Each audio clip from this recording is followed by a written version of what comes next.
السلام عليكم ورحمة الله وبركاته.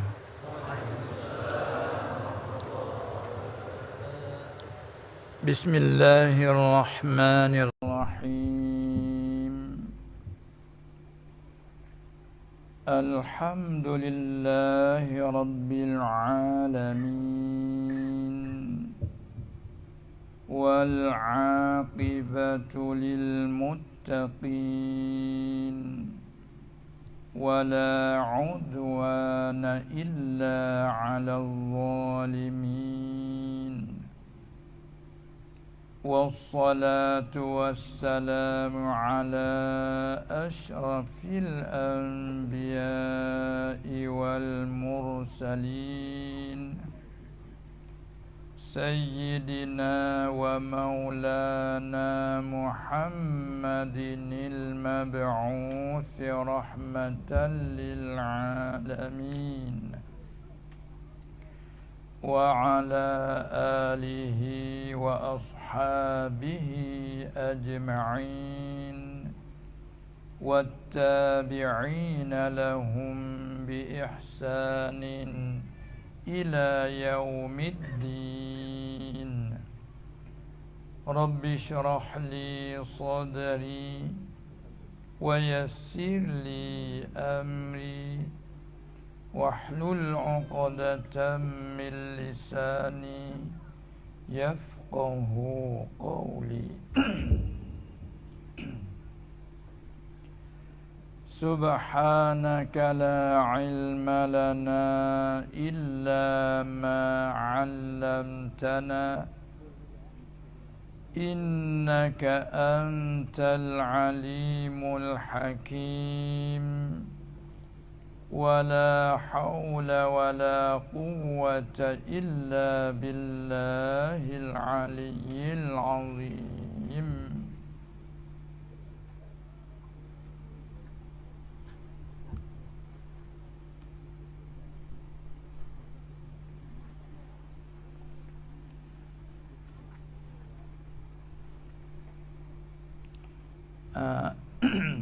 الحكمة الثالثة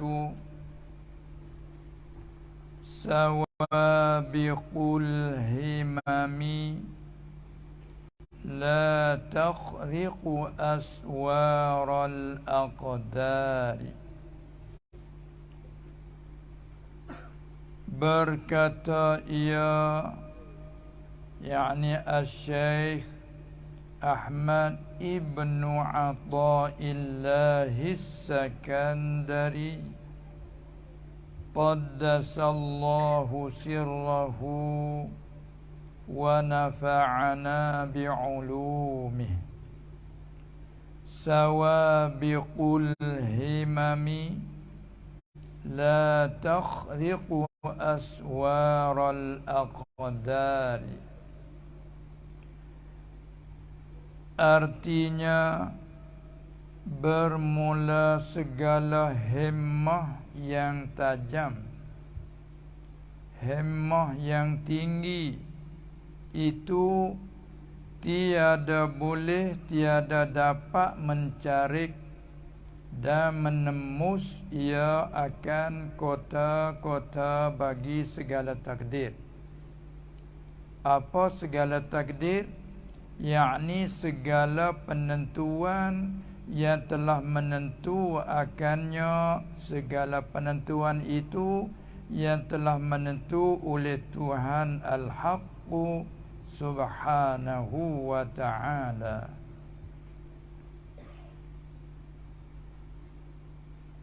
Jadi apabila hemah seseorang yang tinggi, cita seseorang itu yang kuat, dipanggilkan cita yang tajam, himmah yang tajam.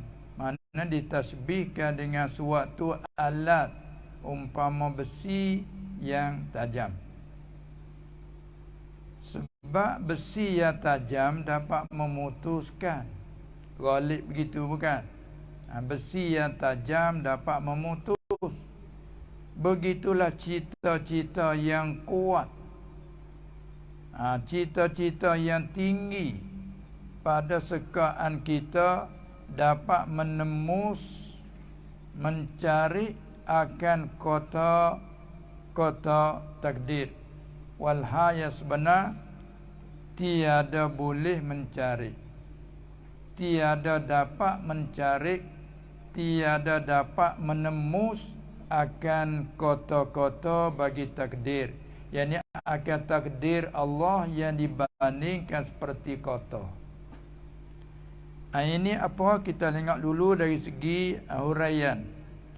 Kata syarah, tak kala adalah himmah dan cita yang tinggi bagi orang yang fakir, orang fakir yang mutajarrid, iaitu orang yang berada di dalam maqam tajrid.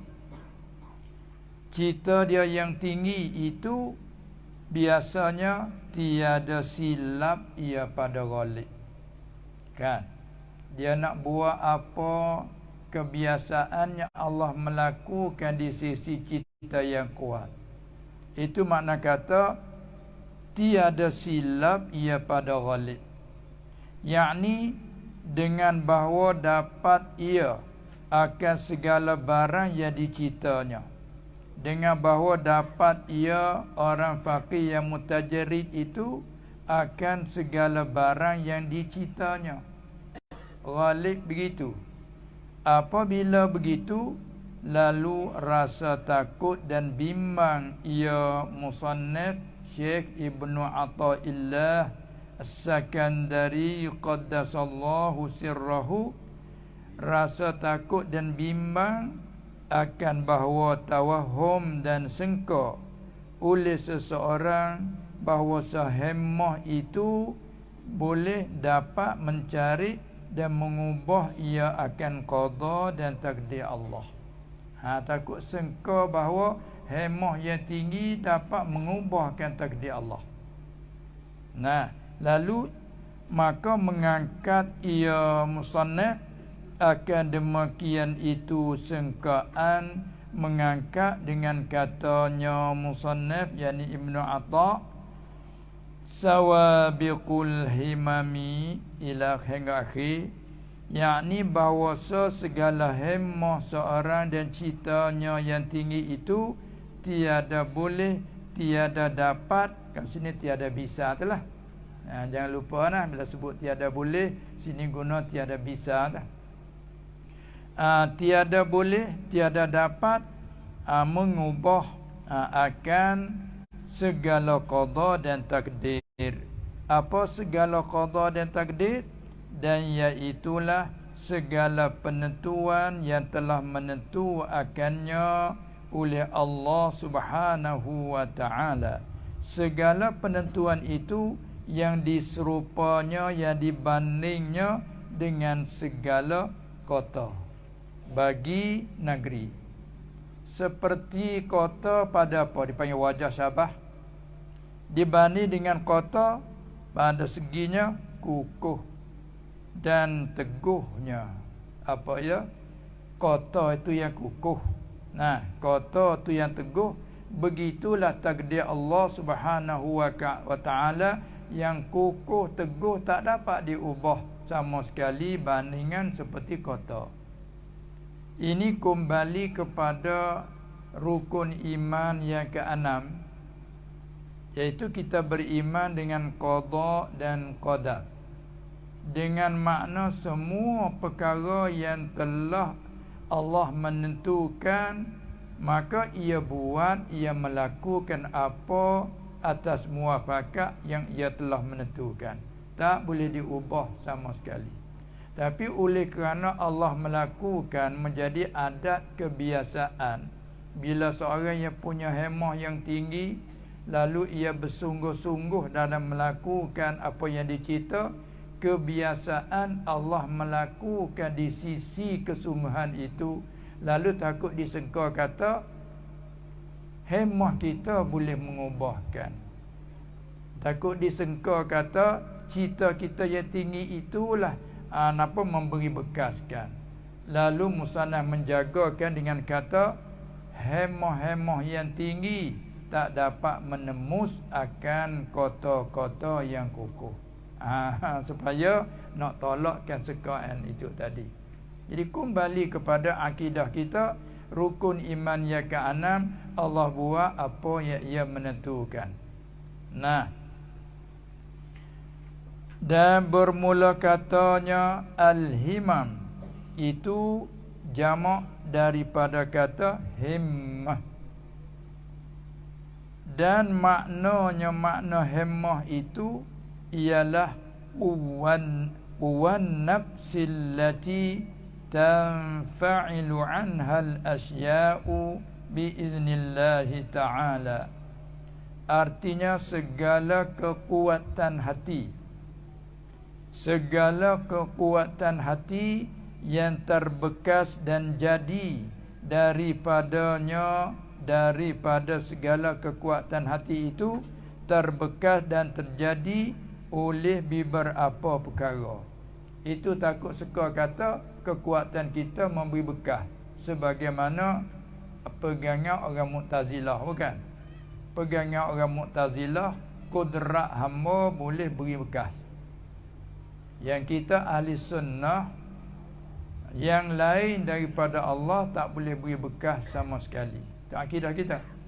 Tapi oleh kerana tadi Allah melakukan di sisi kekuatan yang di sisi segala kekuatan hati, bila Allah melakukan apa di sisinya, takut disangka kita bahawa kita lah memberi bekas. Nah, sedangkan dalam ucapan kita la ilaha illallah wahdahu la syarikalah, itu sudah kita mengakui. Kata la syarikalah, tidak ada yang sekutu, tidak ada yang kongsi baginya bagi Allah. Bila tidak ada yang sekutu, yang kongsi, yang memberi bekas hanya Allah. Tapi oleh kerana apabila kita kuat, kita berlaku dapat segala apa yang kita mau, itu takut tawahum kata tu, kekuatan kita lah memberi bekas, kan? Lalu musannaf kita jaga supaya nak menolak kata tawahum itu. Makna himmah itu ialah segala kekuatan hati yang terbekas daripadanya oleh beberapa perkara, semua tu dengan izin Allah. Apa izin Allah? Dan kehendaknya, kehendak Allah. Ini atas tafsir. Murad dengan biiznillah ay biiradatihi. Tu kan dengan kata biiznillah, yakni biiradatillah, lalu mendatangkan dengan izin Allah dan dengan kehendaknya. Kita bandingkan dari segi akidah, kebiasaan apabila suatu yang kering, umpama kertas. Nah, suatu yang kering umpama kertas begini, kalau kita ambil api, nah, kita sentuhkan api dengan suatu yang kering ini, biasanya bagaimana terjadi? Terbakar ataupun hangus. Panggil tak hangus? Nah, kertas yang kering apabila disentuh dengan api, biasanya berlakulah terbakar ataupun berlakulah hangus. Itu zuhir. Tapi kalau kita kembali kepada akidah pegangan kita, adakah api itu yang melakukan hangus? Adakah api yang melakukan hangus? Cuba kita jawab. Bukan api. Siapa yang menghangus? Allah. Tetapi Allah melakukan hangus di sisi api yang nyala. Itu sekaligus pandangan zahir, nampak kata apilah, kan? Pandangan zahir nampak apilah yang menghanguskan kertas yang kering itu. Nah, itu dipanggilkan apa? Asbab adiyah. Tidak memberi bekas pada segala musabbabat. Musabbab dipanggil. Ya, hangus ataupun terbakar itu musabbab. Sababnya ialah api. Lepas tu di segi orang tabayu'in, dia kata, iktikad dia kata dengan syaratnya sentuh. Laginya ternafi mani' yang menegahkan daripada terbakar, iaitu apa? Basah. Nah, kertas kalau bersifat dengan basah, apabila sentuh dengan api tak hangus, sebab ada mani' daripada hangus, iaitu basah. Apabila ternafi mani', yakni tidak ada basah, syaratnya pula sentuh. Sudah pun tersentuh api dengan kertas itu, maka diisi otomatik kata mesti hangus. Nah, itu upaya kata memberi bekas.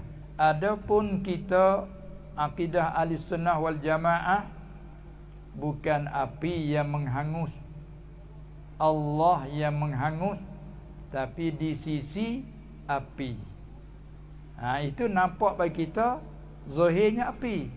Lalu tu tawahum, takut diseka kata api yang menghangus, maka ditolakkan. Dengan akidah kita, Allah la ilaha illallah wahdahu la syarikalah.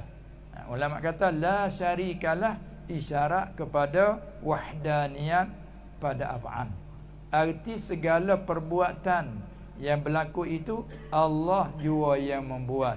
La ilaha ay la fa'ila haqiqatan illallah. Tu kalau huraian betul tauhid af'an kan. Jadi begitulah bandingan situ kita mai kepada di kita Allah Ta'ala menjadikan di dalam hati kita, Allah Ta'ala menjadi quwwah. Nah, Allah Ta'ala menjadi quwwah dan kebiasaan hukum adat. Dia panggil hukum adat, kebiasaan Allah melakukan hangus sebagai di sisi api, juga Allah melakukan sesuatu yang kita mau tu ketika kita tu kuat semangat, kuat hemah kita. Maka itu takut ditawahumkan bahawa kekuatan hemah itulah memberi bekas pada segala yang dicintai. Lalu musannaf tolak segala hemah yang tinggi, hemah yang tajam tak boleh menembus, tak dapat menembus akan takdir Allah, tak boleh mengubah. Hanya berlaku itu membetuli kehendak Allah ataupun dengan izin Allah.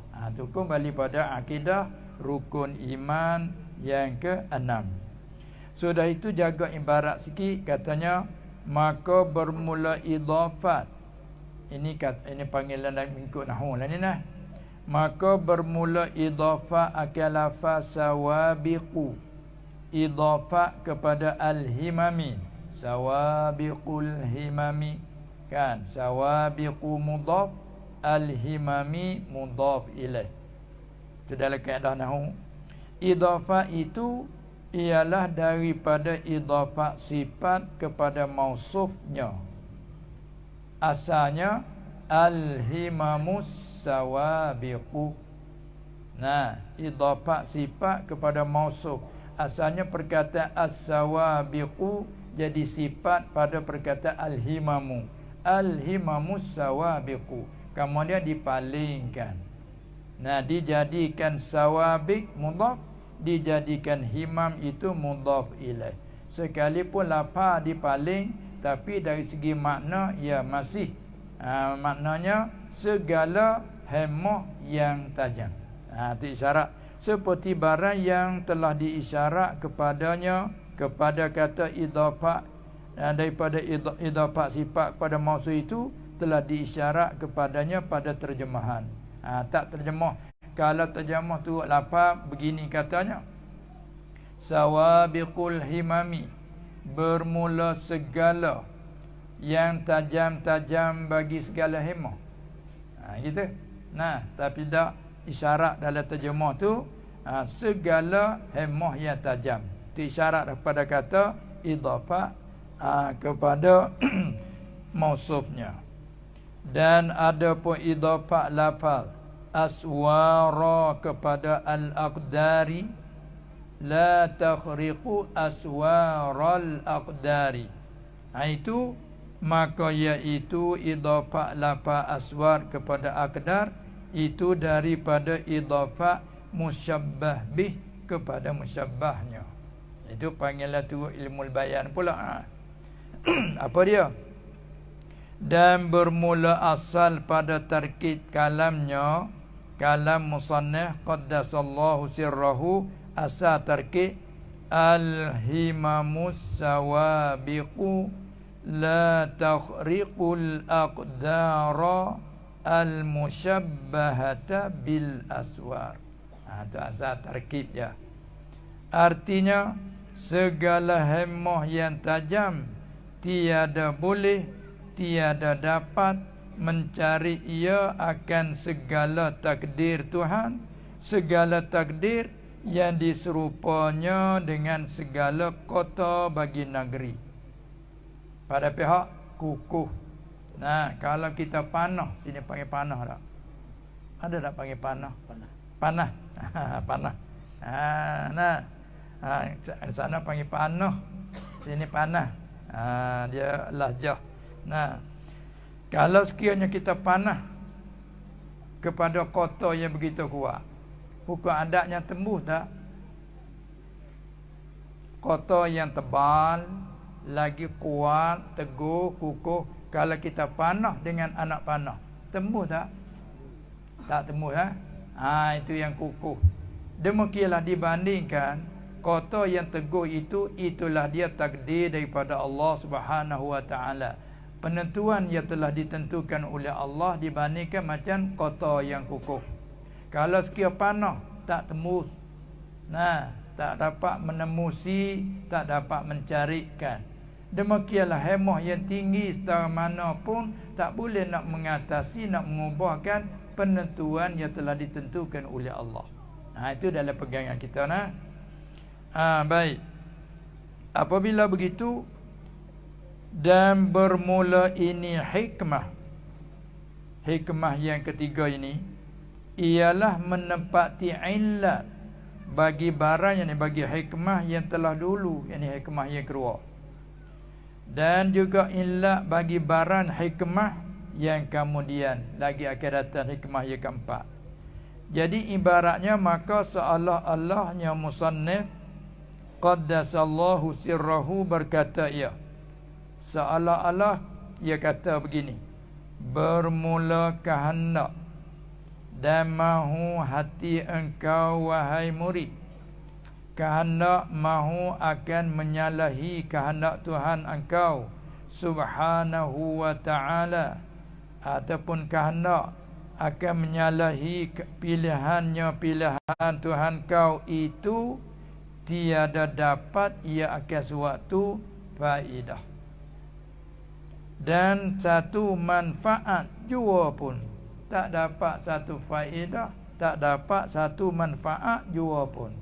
Sebab kerana bahwasanya apabila adalah segala hemah yang tajam, cita yang kuat itu tiada terbekas daripada hemah yang tajam oleh segala perkara, malaikat hanya dengan izin Allah Subhanahu wa taala dan kehendaknya, maka segala hemah yang rendah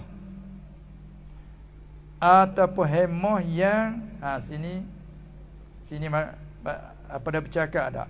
Hemah yang tumpul, lemah. Tumpul lawannya tajam, orang kata ni. Kalau pisau yang tajam, lawanan perkata tajam, orang petani kata tumpul. Tumpul. Ya, sama? Jadi makna kata kalau hemah yang kuat, yang tajam, itu tak boleh memberi bekas pada takdir Allah. Terutama sekali hemah yang rendah, hemah yang tumpul. Tasbih cakap tu, semua cakap tasbih. Maknanya maka segala hemah yang rendah ataupun hemah yang tumpulnya, iaitulah yang lebih aula dan terlebih sangat lagi pada tidak ada bekas baginya, kan? Ini apa ni? Maksud daripada apa dia hikmah ini, apa maksud ni? Kita tengok lagi. Maka maksud musannaf Syekh Ibnu Athaillah dengan ini perkataan, dengan ini hikmah ni, maksud dia ialah semata-mata hendak tabrid. Ini kalimah Arab. Tabrid. Terjemahan, dan mensejukkan. Kereta, mobil, dia ada alat dia. Apabila kita laju nak beri jadi slow, kita apa? Ada satu kalimah lagi panggil kita nak beri jadi slow, kita guna nak break. Rem panggil. Oh, terlari dah. Mau berhenti. Mau berhenti, tapi kita kalau zaman dulu kaki kita jejak di atas. Petani panggil break. Malaysia panggil break juga. Petani panggil break juga. Kalau laju, break. Slow, jejak break. Bacut. Oi, jadi tepat nak menyatanya begini. Kalau lurah hak kita bercakap macam petani dan juga Malaysia guna kalimah break, perkataan orang putih break juga. Nah, perkataan orang putih break. Melayu kita di sana pun guna break. Jadi kita masuk dengan Arab juga tabrid. Kalau mengaji kalimah Arab ke barrada yubarridu tabridan. Terdekat dengan kalimah Arab panggil tabrid. Kalau kita laju, apabila kita nak slow, nak menslowkan, kita jejak break. Maka breaknya dekat dengan kalimah Arab kata tabrid. Sebab kita mari kedua, dan mensejukkan. Tetap break. Kalimah break ni daripada orang putih ada kan. Melayu kita apa panggil, Melayu petani lah, sama-sama Malaysia, dan dekat dengan kalimah Arab tabrid. Maksud musannaf bawa mari hikmah yang ketiga ni, nak tabrid, nak break sikit. Kalau terlalu laju, break. Bila hemah semangat yang kuat, nak break sikit. Orang petani kata break sikit, jangan kuat sangat. Lepas tu mari yang kedua, dan mensejuk. Maksud terjemah daripada tabrid, mensejukkan. Sejuk akan apa? Akan panas. Nak mensejukkan akan panas api kelobaan orang saleh. Ini cakap balarah ni. Jadi seolah-olah bila orang yang semangat tu kuat, dia mari kepanasan, panas. Bila panas tu kala-kala ibarat air bergelegak. Maka dalam diri kita macam bergelegak juga panas. Lalu bila terlalu panas, maka kuat semangat, siapa suka kata apa nak buat semua dapat. Lalu break sikit. Bila laju, bila terlampau laju membahaya kan? Sangat-sangat laju dia bahaya. Apabila tempat ini mesti kena kena slow daripada kelajuan tadi. Lalu tu nak macam mana? Kena break. Jadi semangat orang saleh, bila dia terlalu hemah dia tinggi dalam usaha amal ibadat dia tu, seolah-olah kata apa saja dia nak mesti dapat. Lalu musannaf kita nak break sikit. Nak mensejukkan akan panas api kelobaan orang saleh yang nyala. Sini nyala lah. Nyala. Yang nyala ia di dalam hatinya. Seakan-akan. Jadi ditasbihkan bila semangat yang tinggi dalam hati ibarat macam hati yang nyala. Api yang nyala. Maka untuk nak menyejukkan, kadang-kadang disirami dengan air kan? Api yang nyala ambil air siram. Panggil siram tak? Siram juga. Siram. Ambil air siram. Begitulah apabila semangat yang kuat untuk nak menyejukkannya, lalu dia kata jangan kuat sangat, kerana penentuan Allah Subhanahu wa taala tak dapat dimengubahkan. Walau kuat sekuat-kuat pun tak dapat. Hanya semua yang berlaku itu dengan penentuan yang telah Allah menentukan.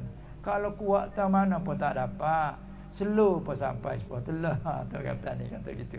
Nah, tu asal maksud musannaf hok mari ni. Nah, kerana orang tengok yang rajin kan. Contoh kalau tahu orang mengaji agama menutup, kadang dah jam 2 malam tak tidur. Kuat dengan menghafal. Lalu tu nasihat daripada guru, jangan terlalu. Kita kena beri kesihatan pada badan kan. Ilmu kita tutup dengan ada caranya. Lagi pula kita kena mengikut apa dia keadaan. Jangan terlalu turut. Hemah yang dapat, kita nak dapat ilmu, kenapa dia kena panjang masanya 10 tahun, 20 tahun. Tapi kita nak dapat dengan masa 5 tahun. Kuat sangat tu. Jangan. Nah, tu maksudnya begitu. Nah, hanya kita nak dengan istiqamah. Istiqamah. Walaupun sedikit. Ahabbul a'mal ila Allah adwamuha wa in qalla.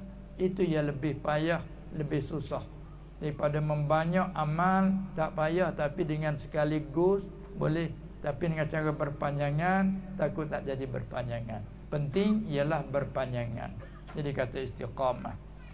Itu maksud musannaf mari sawabiqul himami itu ialah untuk nak mentabridkan, nak menyejukkan akan panas api kelobaan orang salik yang nyala ia di dalam hatinya, sehingga kuat tak kuat tu sehingga memberi khayal. Khayal ni apa sini? Khayal juga. Kalau terjemah hayal dah bertukar dari kha jadi hayal. Asalnya khayal, jadikan hayal. Seperti khas, jadikan khas. Itu Arab, masih Arab kan. Tapi kalau di Melayu ke apa? Khayal. Hayal tu Melayu tu apa? Iyalah, berhayal tu dah campur tu. Khail, macam kuda kan. Kuda panggil khail. Sebab apa? Sebab dalam pelarian dia tu macam melayang kan. Kuda dah. Terlalu dia laju tu macam melayang. Lepas tu panggil khail. Kuda. Nanti kuda terlalu dia tu laju dah. Dalam pelarian dia tu. Hingga dia panggil Arab panggil khail. Khail. Apa arti? Macam melayang. Makanya mana kata khayal arti memberi khayal sehingga memberi terbayang baginya akan bahawasa segala perkara semuanya itu akan ikut dan turut. Turut cakap kat sini. Berdua tu. Turut, ikut. Turut belakang ke pertanyaan tu. Bukan. Turut arti ikutlah. Ikut cakap ada ikut. Ya, ikut betul. Ikut belakang. Bukan undur. Bermakna kata kita pergi hadapan, maka diikut oleh yang di belakang. Ikut ada satu kelimah lagi apa panggil turut. Turut di belakang. Ikut macam berturut-turut kan? Berturut-turut kan? Yang pertama pergi, yang kedua ikut di belakang, turut belakang. Bila dia pergi dengan tidak ada mualat, apa dengan tidak butuh mualat, panggil berturut-turut. Berikut-ikut, ikut-ikut, turut-turut. Berturut-turut. Guna juga turut pun. Itu. Itu bahasa ni nah. Itu kerana apa? Bila terlalu hemah sangat tinggi sehingga memberi khayal. Sini kata beri khayal ia baginya bagi, sehingga memberi khayal ia ni kembali kepada kelobaan. Sehingga memberi khayal ia kelobaan orang salik tu, memberi khayal baginya bagi orang salik akan bahawasa segala semua perkara semuanya itu akan ikut dan turut. Atas tafsir lah tu. Ikut dan turut bagi kehendak dan kemahuan orang salih, ikut semata-mata. Salah kata apa yang dia mau dapat semata-mata. Khayal sampai ke situ. Allah semua yang membuat. Tu apa kata ni, kadang-kadang kita ni terhijab dengan asbab. Ya, terhijab dengan asbab. Kita orang ahli sunnah akidah sudah sah, iktikad bahawa yang lain daripada Allah tak boleh beri bekah. Segala asbab adiyah tak boleh beri bekah, sama ada dengan sendirinya, dengan tabiatnya, dan juga dengan kuwah yang telah dijadikan oleh Allah. Hanya Allah yang memberi bekah, tapi Allah melakukan di sisi saja. Ada pun orang Mu'tazilah sampai iktikad mereka kudrat hamba boleh beri bekah. Kata terpanggil sudah sesat dari jalanan ahli sunnah. Sebab mereka mengisnadkan beri bekah kepada kudrat, tapi tak dihukumkan mereka itu dengan kufur kerana masih ada kait. Kait di mana? Hamba boleh beri bekah dengan kudratnya hamba, tapi kudrat itu yang telah menjadi akannya pada hamba. Ada pun kalau ia kata kudrat hamba memberi bekah dengan sendirinya kudrat hamba, itu kufur lah. Itu kufur itu. Tapi orang Mu'tazilah tidak begitu. Kudrat hamba memberi bekah, tetapi di apa dia? Kudrat yang telah menjadikan oleh Allah. Sebab dia ada kait dengan telah menjadikan oleh Allah, situ tak dihukumkan mereka dengan kufur, cuma dihukumkan bid'ah. Artinya orang yang berpegang begitu dikatakan mubtadi', yang terlari daripada jalan ahli sunnah wal jamaah. Kalau kata sesat, sesat dari jalan ahli sunnah wal jamaah. Tapi tempat ada kebimbangan kalau betul-betul bahawa kudrat hamba memberi bekah dengan sendirinya, situ baru tak ada kufur. Kan sikit sangat. Tapi kita ahli sunnah nafi, tidak ada yang lain daripada Allah memberi bekah sama sekali. Kita ahli sunnah nah. Baik. Dan bermula apa dia? Dan bahawasanya tak dapat tidak, dan mestilah dapat ianya orang salih akan sekalian perkara. Kali situ. Dan bermula hasil yang demikian itu, bahawasanya wajiblah di atas engkau wahai salik, bahawa engkau iktikadkan bahawasa segala himmah itu hanyalah beberapa sebab, ya bahasa adat dipanggil asbab adiyah. Hanya beberapa sebab, ya bahasa adat, kebiasaan sahaja, yang tiada boleh, yang tiada dapat beri bekas ia sama sekali. Ini binatah akidah kita ahli sunnah ni, tak dapat beri bekas sama sekali. Kemudian kita tengok, kita lihat apa yang berlaku itu, dan barang yang jadi ia daripadanya, yakni daripada himmah, apa dia?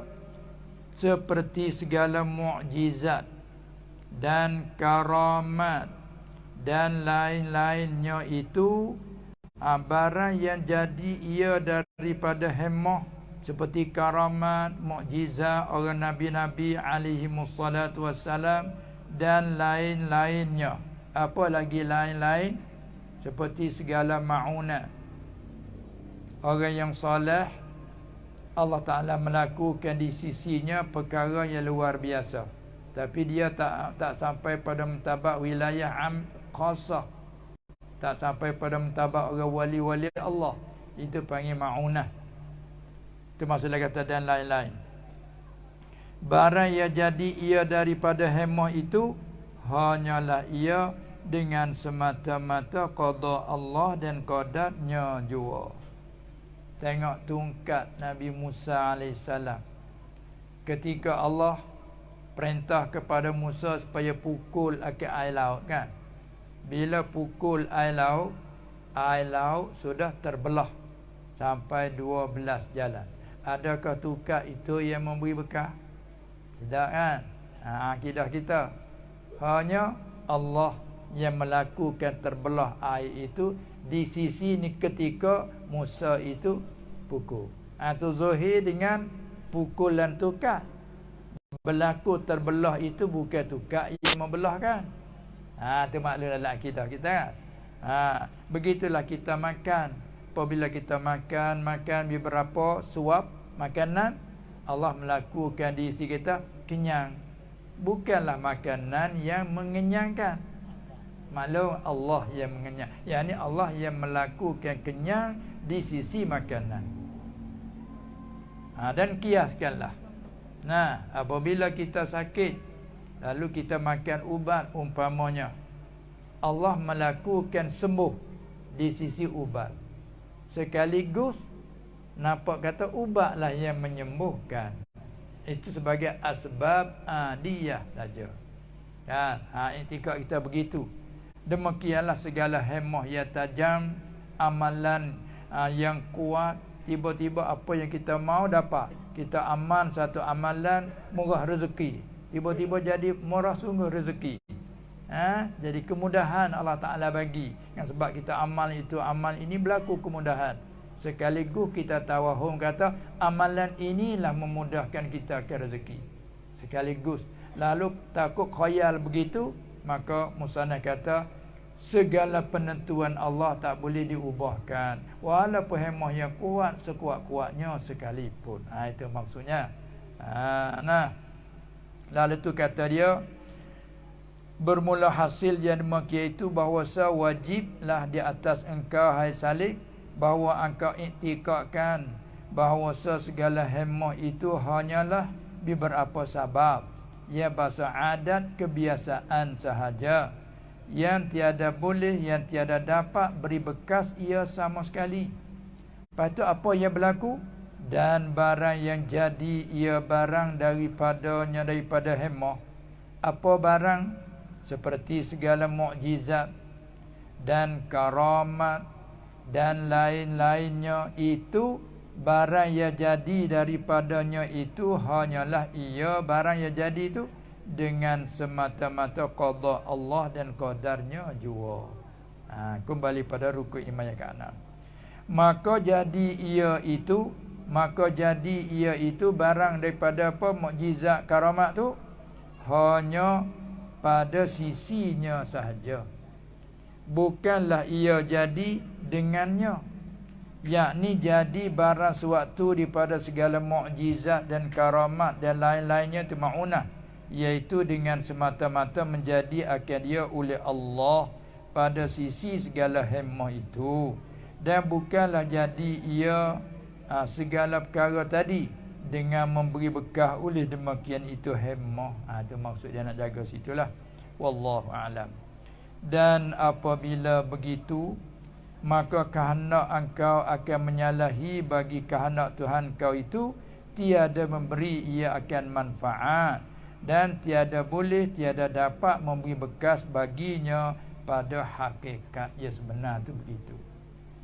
Dalil telah firman Allah Ta'ala, wa ma tasha'una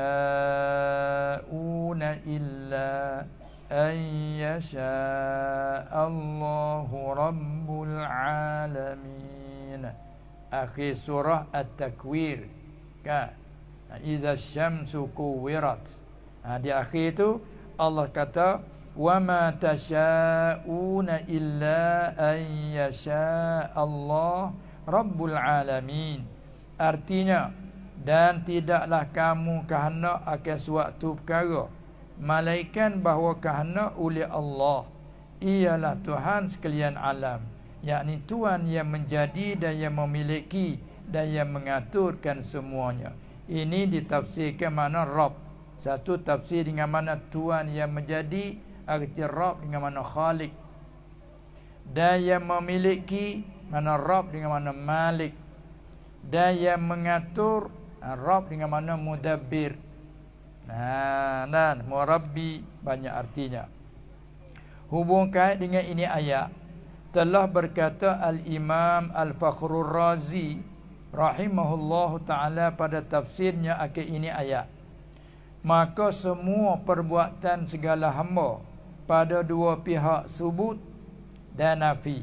Yani pada pihak berlaku dan tidaknya tidak berlaku itu dihenti akan dia atas masyiatillah dan kehendaknya. Ya. Dan berkata Al-Imam Al-Baghawi dan Al-Khazin rahimahumullah ta'ala pada tafsir bagi keduanya.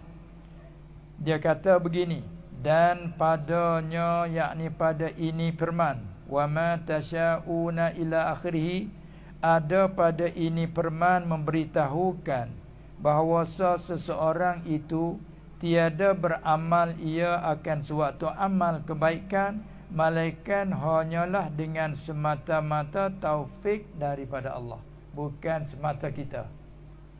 Nah, yakni dengan menjadinya Ta'ala akan kuasa taat padanya pada seseorang. Dan juga tidak beramal ia seorang akan suatu amal kejahatan, tidak mengerja seorang akan kerjaan kejahatan juga malaikat hanya dengan khizlannya.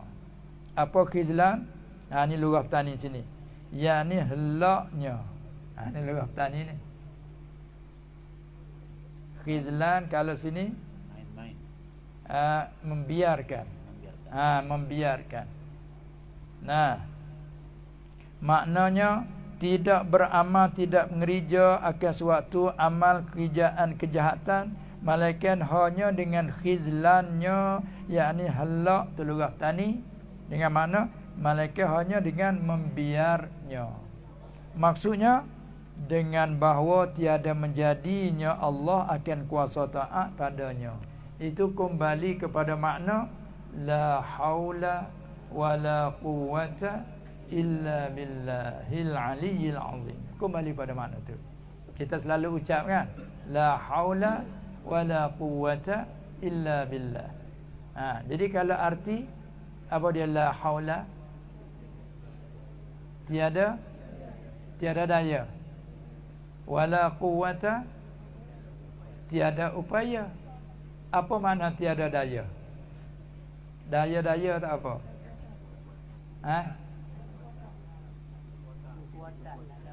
Hak yang kedua tu, wala quwwata, tiada upaya. Upaya tiada kekuatan.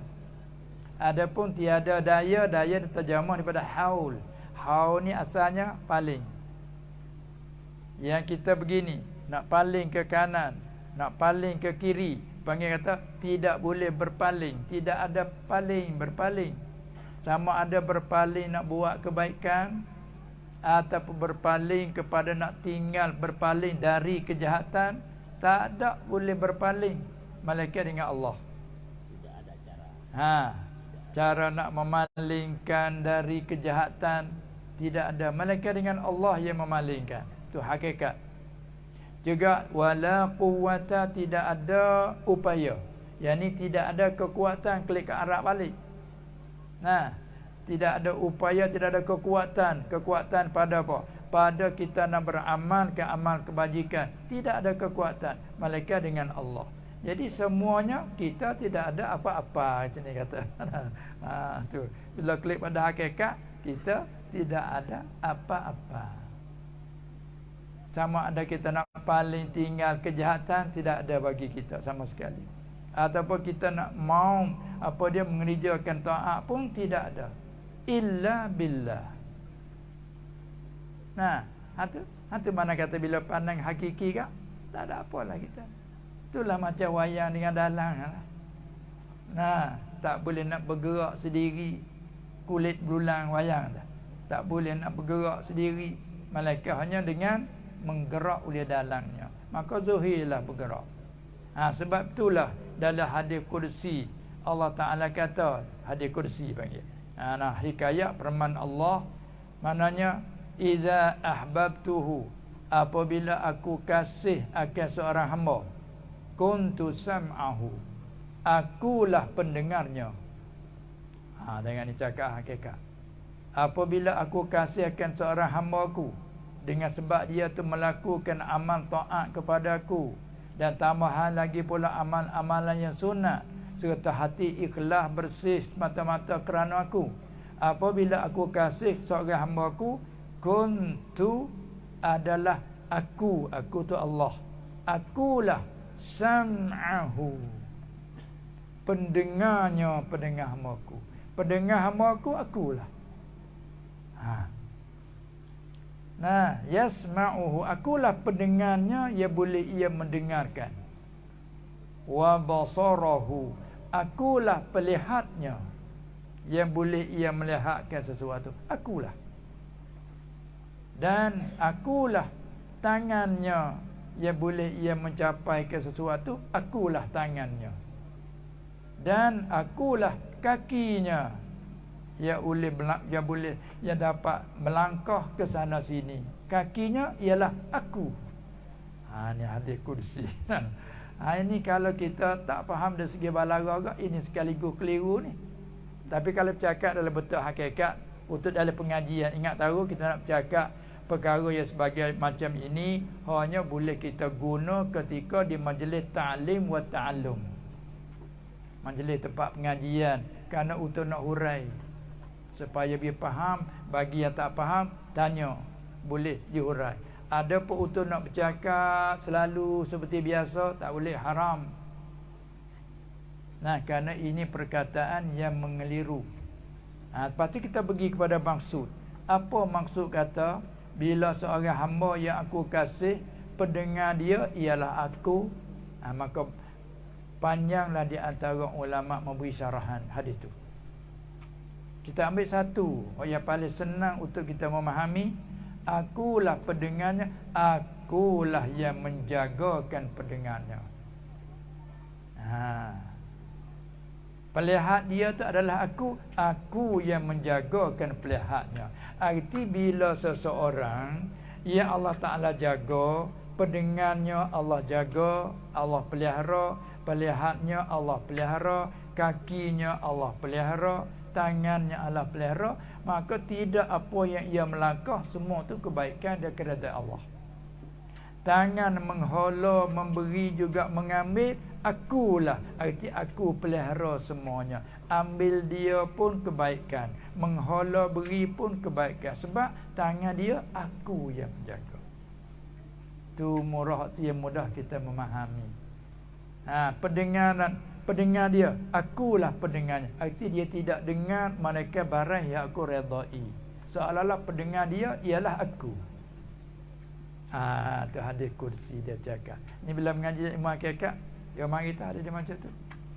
Sebagaimana dalam ayat Allah Ta'ala sebutkan, ketika para sahabat selepas ia pulang daripada perang Badar. Pulang perang Badar ini, kalau kita kira dari segi adat, tak sengka mencapai kemenangan. Kerana pada awal keluar daripada Madinah bukan untuk berperang. Keluar daripada Madinah untuk menyekatkan barang dagangan. Jadi bawa oleh rombongan Abu Sufyan, diketuai oleh Abu Sufyan, bawa barang dagangan perniagaan dari Syam nak balik kepada Makkah, lalu ke Madinah. Kemudian Nabi SAW dengan para sahabatnya 300 lebih-lebih keluar untuk nak sekat barang dagangan. Itu pada asalnya. Bukan terbit keluar di atas nama nak berperang, tidak. Lalu tidak bersediakan alat perang. Nah, tapi akhir terjadi berperang Badar. Dengan ringkas cerita, terjadi perang Badar. Jadi keluar bukan sedia untuk berperang. Adapun dibawa rombongan sebelah musyrikin Quraisy seramai hampir 1000 keluar dengan alat kelengkapan untuk berperang, diketuai oleh Abu Jahal, bukan? Mari bertemu di Badar. Maka berlakulah peperangan di Badar. Tiba-tiba Allah memberi pertolongan balik pihak Nabi dan sahabatnya sallallahu alaihi wasallam mencapai kemenangan. Sehingga dibunuh 70 Quraisy, bukan? Ditawan pula 70, dan banyak lagi harta-harta rampasan dikatakan ghanimah. Lalu puak sahabat sangat-sangat bangga, sangat gembira. Lalu mereka bercakap, aku dapat bunuh yang tu, aku dia cakap itu. Apabila begitu, maka kebimbangan takut pergi kepada takabur, pergi kepada ujub, lalu Allah menjagakan. Falam taqtuluhum walakinnallaha qatalahum. Bukan kamu bunuh, dan tetapi Allah bunuhnya. Tu. Nah, kalau dulu perasaanlah kami bunuh, kami tu. Jadi orang kata takut terlanjur. Bila lanjur nak dibawa pada ujub. Lalu Allah jagakan. Bukan kamu bunuh, tetapi Allah bunuh. Diam. Dan Rasulullah sallallahu alaihi wasallam dalam perang Badar kan, dia ambil ke segenggam. Nah, segenggam tanah, lalu dia lontarkan kepada pihak Quraisy. Dengan segenggam tanah sebegini ni, cuba kita gambarkan ni. Lontar masuk dalam mata hampir 1000 Quraisy. Ni. Lalu tu kata pula, wa ma ramaita iz ramaita. Dan bukanmu Muhammad lontar, ketika mu lontar, bukan mu lontar. Ini sekaligus kita faham. Jadi perasa berlawan lah perkataan nak. Wa ma ramaita, cerita Nabi, bukanlah mu lontar.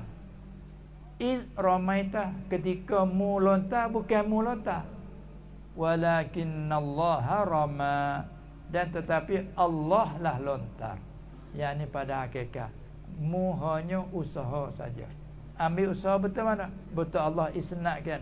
Iz ramaita, ketika engkau lontar. Itu isnad. Ketika engkau lontar ni, ketika engkau usaha lontar tu engkau lah usaha.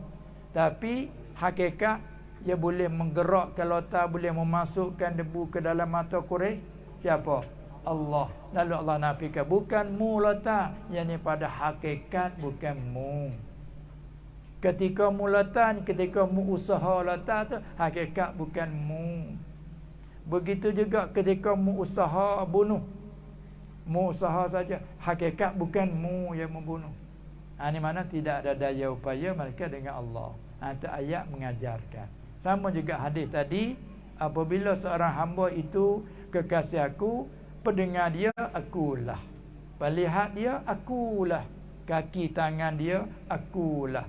Maka ulama syarah kata banyak syarahannya, tapi di antara akulah yang mengkawalkan kaki tangan, pelihat dan pendengar. Bila seseorang hamba Allah mengawalkan, Allah memeliharakan segala anggota, maka mereka itu tidak buat sesuatu, tak buat sesuatu, buat sesuatu, semua dalam keredaan Allah. Sebab bagi orang itu duduk dalam keredaan Allah. Itu asalnya begitu. Maka oleh itu maknanya hemah mu kuat-kuat hemah pun jangan berpegang bahawa kekuatanmu boleh memberi bekal. Itu maksudnya daripada hikmah ini itu begitu. Habis. Dan berkata Asy-Syihab rahimahullah taala pada hasyiahnya atas tafsir Baidawi, arti ini ayat, yakni ayat wa ma tasyauna illa an yasha Allah tadi, dia kata arti ini ayat ialah bukan mahu kamu akan istiqamah itu dengan semata-mata perbuat dan kehendak kamu. Itu maksudnya. Bukan mahu kamu akan istiqamah itu dengan semata-mata perbuat dan kehendak kamu, bukan. Bahkan ia mahu kamu akan istiqamah itu, bahkan ia adalah dengan melaku oleh Allah Ta'ala dan kehendaknya juga. Klik ke situ lah. Kerana bahawasa masyiah, artinya kehendak atau menentu itu, jika adalah ia dengan perbuatan hamba dan kehendaknya, jadi tasalsul oleh segala masyiah itu sehingga tidak ada kesudahan baginya. Itu pergi ke tasalsul. Kalau semata kehendakmu, amun kehendak lagi ada kehendak panggil tasalsul dengan tidak berkesudahan. Itu huraian Syekh Syihab. Dan berkata ia lagi, yakni Asy-Syihab rahimahullah, Dan padanya, yakni pada ini ayat, menunjukkan atas bahawa seseorang itu tidaklah buat ia akan suatu perbuatan yang kebaikan melainkan hanya dengan taufik Allah. Sama perkataan Razi tadi. Dan juga tiada buat ia akan suatu perbuatan yang kejahatan melainkan hanya dengan khizlannya Allah Subhanahu wa taala. Intaha habis. Maka untuk bahagian kitab kita tamat setakat itu dulu. Untuk bahagian kitab. Kemudian masa yang ada sedikit lagi tu boleh kita pergi kepada tanya jawab. Sini kata tanya jawab, soal jawab kan. Boleh. Alhamdulillah ada Bapak sudah memberikan banyak ilmu kepada kita tentang bagaimana kita menjalani roda-roda kehidupan, baik dalam berinteraksi kita dengan Allah maupun kita berinteraksi dengan makhluk. Di sini mungkin ada daripada para jemaah yang ingin untuk lebih mendalam pemahaman atau bertanya kepada Babo. Selagi masih ada kesempatan, maka dipersilakan.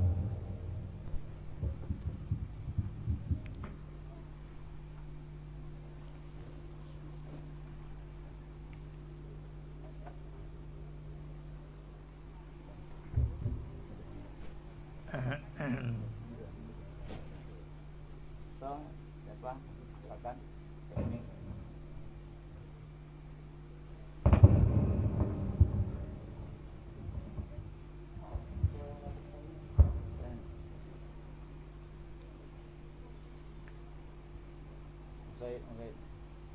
Saya berkat. Said.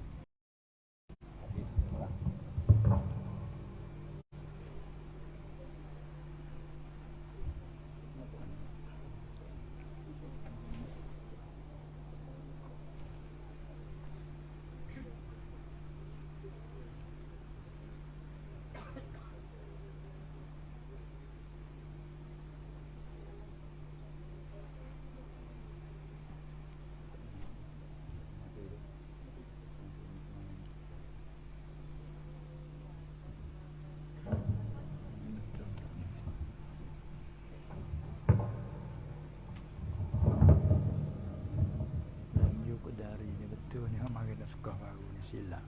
Nanti nak jaga mata. Ada tak soalan? Ada? Kalau ada silakan.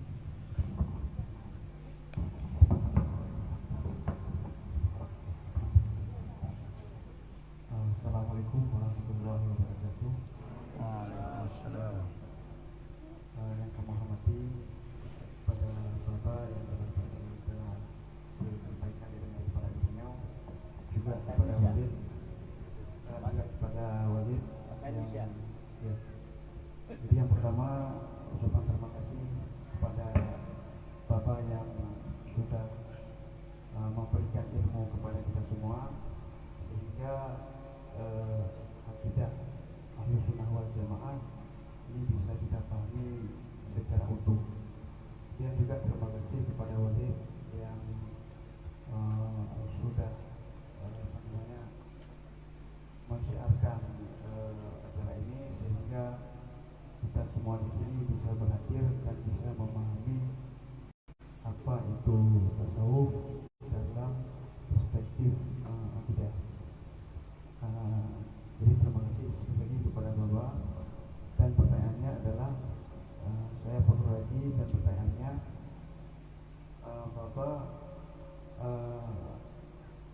jadi antara kudrat Allah Ta'ala dengan ikhtiar kita, jadi satu sisi kita memang dianjurkan untuk berikhtiar, namun juga di sisi yang lain seperti Bapak jelaskan tadi,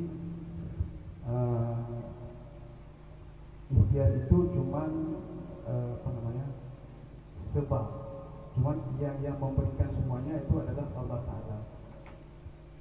Jadi bagaimana kita bisa memahami antara ikhtiar ini sehingga pemahaman akidah Ahlussunnah wal Jamaah ini bisa benar. Mungkin itu saja Bapak. Terima kasih banyak. Assalamualaikum warahmatullahi wabarakatuh. Ta'rif usaha dan ta'rif qudrah dan nisbah bainahuma antara ikhtiar dan takdir Allah. Alhamdulillah. Jadi perkataan ikhtiar, qudrah mari daripada kata qadara. Ada dalam data pula qadara yaqduru, ada qadara yaqdiru kan. Manakala ikhtiar mari daripada ikhtara yakhtaru, ikhtiar. Kalau orang petani dia guna kebanyakan ikhtiar tu guna dengan bahasa Arab, begitulah ikhtiar dijadikan Melayu, mana kalimah Arab dijadikan Melayu dengan bahasa Arab itu ikhtiar. Dan bila kita dengar di mana-mana pun begitulah cakapan Melayu kita ni, ikhtiar usaha. Tapi usaha kita gunakan Melayu. Tapi sini usaha. Usaha. Ikhtiar usaha. Jadi usaha kita guna Melayu. Sedangkan usaha ini terjemah dari kasb. Laha ma kasabat wa 'alaiha maktasabat. Maka kita terjemah usaha. Kita tidak cakap kasb Arab dak lah. Kita jadikan Melayu tu usaha. Manakala ikhtiar kita guna Arab. Nah, ikhtiar. Jadi kalau kita arti ke bahasa kita, ikhtiar ni apa di sini artikan? Mengerti apa ikhtiar? Ikhtara yakhtaru. Terjemah Usaha. Ikhtara yakhtaru terjemahnya pilih. Pilih. Telah pilih. Ikhtara telah pilih. Manakala perkara yang dipilih panggil pilihan. Bahasa dulu nah. Ikhtara masdar dia ikhtiar, terjemahnya pilih. Ada cakap memilih. Yang apa nama yang paling senang kat pilih. Ikhtiar arti pilih. Bila kita pilih antara beberapa yang banyak, kita pilih suatu perkara, maka suatu yang telah dipilihkan itulah panggil yang dipilih. Lalu tu kita buang perkataan yang ditambah nun di belakang jadi pilihan. Nah, bagi kata minum akan minuman, pilih akan suatu, suatu panggil pilihan. Jadi bedalah lurah kita pilih dengan pilihan. Pilihan suatu yang dipilih. Ada pilih tu panggil masdar. Pilih. Maka pilih ni keluarnya dari mana? Keluar dari apa kalau sini kata? Pilih ni keluar dari apa? Atau dari mana keluarnya? Pilih ni keluar dari mana?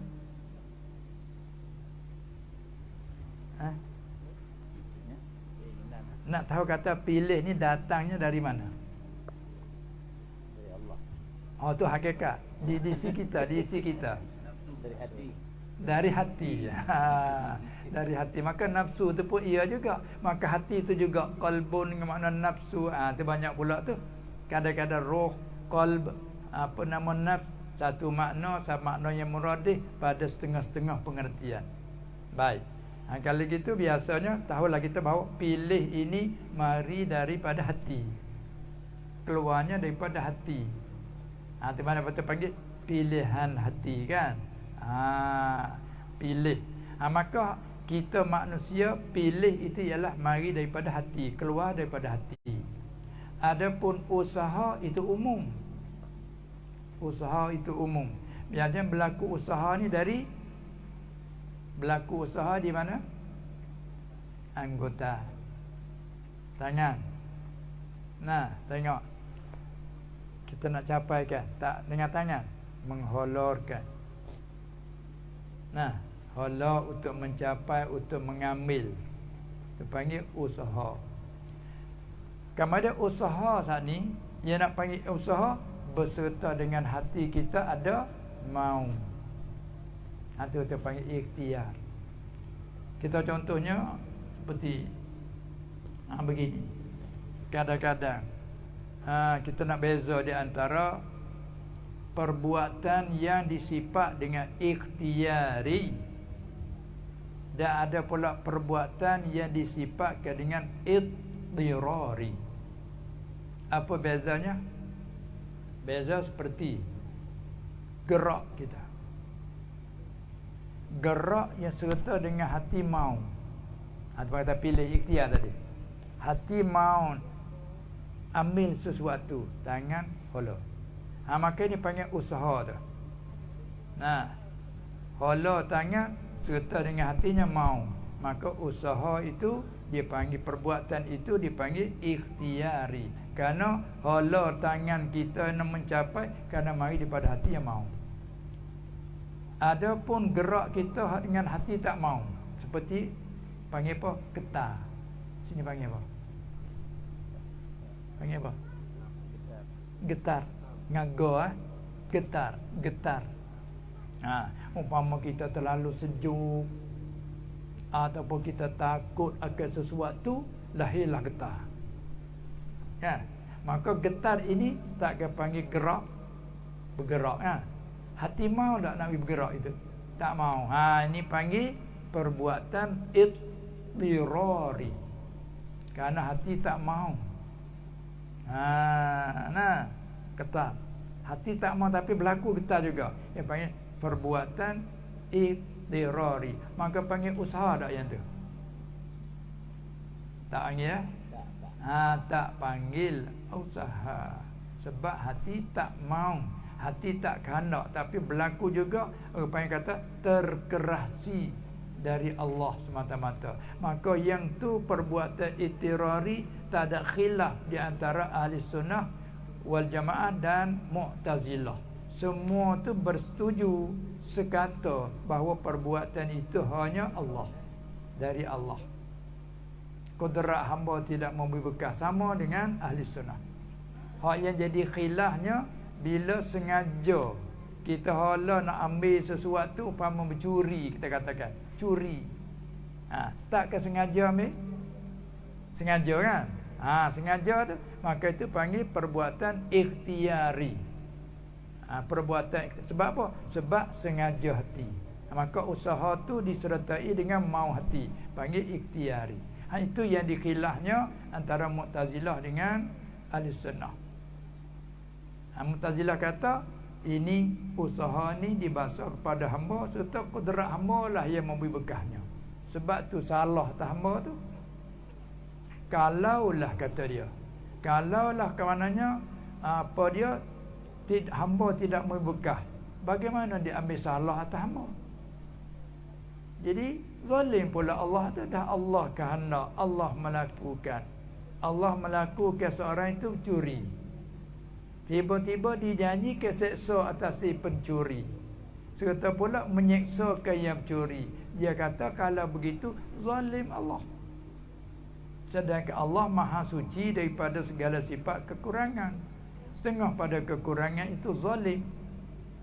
Sebab tu dia kata segala perbuatan ikhtiari itu hanya hamba memberi bekah.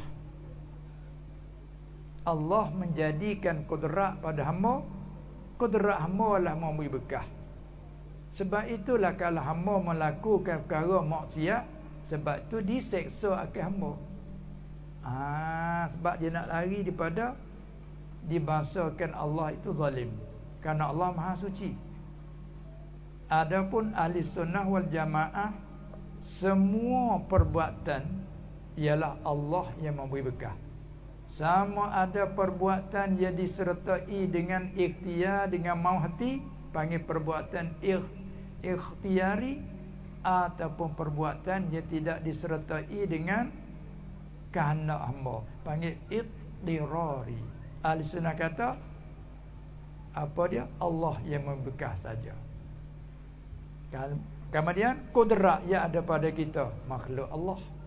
Nah, diri kita makhluk Allah. Kudrat yang ada pada kita, makhluk Allah. Dan apa lagi iradat yang ada pada kita, makhluk Allah. Dengan dia lah, dengan iradat dapat mau, dengan kudrat dapat usaha, dengan apa dia sama basar, dan dengan sama pendengar dapat kita mendengar. Itu saja. Tetapi hakikat Allah yang memberi bekasnya. Jadi perbezaan betul ikhtiar iaitu mau hati beserta dengan usaha. Hamba tu dalam takrif dia panggil menyertai anggota hamba dengan perbuatan. Itu panggil usaha. Kita nak ambil suatu, tangan pergi. Sebab tu kalau lah suatu ini, masalah kalau supaya apa ni, gelas ke panggil apa ni? Panggil gelas besar gini panggil gelas ni. Ni panggil gelas ni. Gelas ini, misalnya air ini, kalau kita sengaja pegang gelas, kita tuang kita. Panggil satunya apa? Sengaja kita. Tapi kalaulah kita tidak sengaja, orang panggil tertapah gelas. Panggil apa? Tupah. Tupah. Tupah tu boleh kata sendiri tupah, ataupun tersebab daripada kita tertapal, bukan? Tapi kerana apa air ni tertupah? Kerana terbalik. Siapa buat itu balik? Saya tak buat. Takkan kamu tadi? Bukan sengaja. Tu. Maka undang-undang pun tidak diambil salah. Tak berdosa kerana tidak sengaja. Jadi masalah berdosa tak berdosa tu pulang kepada sengaja tak sengaja tu. Nah, kalau tak sengaja dikira tak diambil salah. Kalau ada menyertai dengan sengaja, dia ambil salah. Itu saja. Tapi hakikat yang membuat ialah Allah. Nah, lepas tu kita nak kata pula, kalau begitu Allah melakukan menzahirkan perbuatan maksiat di isi kita hamba, tiba-tiba dia janji seksa, takkah dikatakan zalim Allah? Itu nak jawab macam mana pula? Nampak sekaligus tu zalim, tapi kita kena pergi pula kepada makna zalim. Apa makna zalim? Jadi kita nak hukum kata zalim tu, apakah makna zalim? Wad'u syai' fi ghairi mahallihi. Ada setengah kata wad'u syai' fi ghairi mawdi'i. Hantarkan sesuatu pada bukan tempatnya. Itu satu makna. Jadi bila hantar sesuatu pada bukan tempat, itu makna zalim. Allah menghantarkan sesuatu pada bukan tempat ke pada tempatnya. Pada tempat, tak kena mengena dengan zalim. Yang kedua, makna satu lagi, at-tasarruf fi milkil ghaib bi ghairil izn atau bila izni. Rentah ke suatu perkara pada bukan milik dengan tidak diizinkan. Itu satu makna lagi zalim. Maka Allah rentah itu milik siapa? Milik ia. Ada lagi ke yang kongsi dengannya? La syarikalah. Artinya Allah letakkan sesuatu pada tempatnya, lagi pula dia rentah barang pada miliknya. Mana ada disifatkan dengan zalim? Tapi kalau kita suatu orang kita pergi ambil dengan tak diizin, itu panggil zalim, kerana masuk dalam makna tasarruf bimilkil ghaib bila izni. Itu kita. Tapi Allah semua tu kepunyaan dia, bukan dia Rabbil Alamin tadi. Wa ma tasyauna illa an yasha Allah. Siapa Allah? Rabbul Alamin. Kan? Semua dialah yang mempunyainya.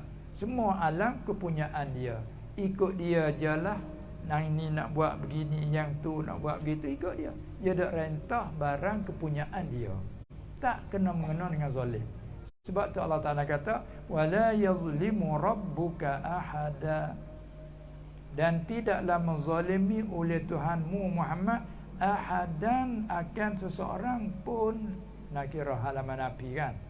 An-nakiratu fi siyaqin nafi tufidul umum. Akan ahadan, akan seorang pun. Melayu kita bila bunyi pun tu umum kan. Sini macam mana? Tidak menzalimi akan seseorang pun. Ada lagi. Bila pun dia keluar habislah. Saya panggil telefon.